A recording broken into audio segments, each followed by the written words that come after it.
Yo, what's up everyone, welcome back to the channel, and today I'm going to show you how to use KLARNA'S one-time card. It's going to be a quick video. Let's get straight into it. The first step is of course to create a one-time card, and you can do this first by logging into your KLARNA account. You can do that on the mobile app or the official website, and then just go to the pay or checkout section and then select one-time card as your payment method.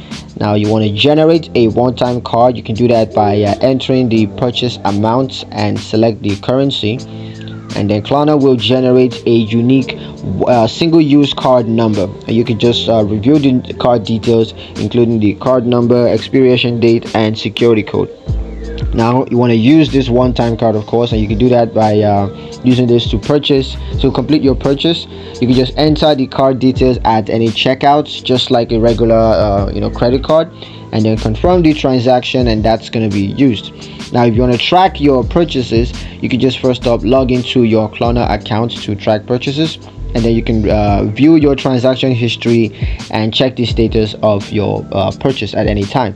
So yeah, that's pretty much it for the video. Hope you guys found it useful. If you did, like the video, comment down below, let me know what you thought, share the video with your friends, and subscribe to the channel if you haven't done so already, so you never miss another one of our updates in the future. Thank you guys for watching, and I'll catch you in the next one. Peace.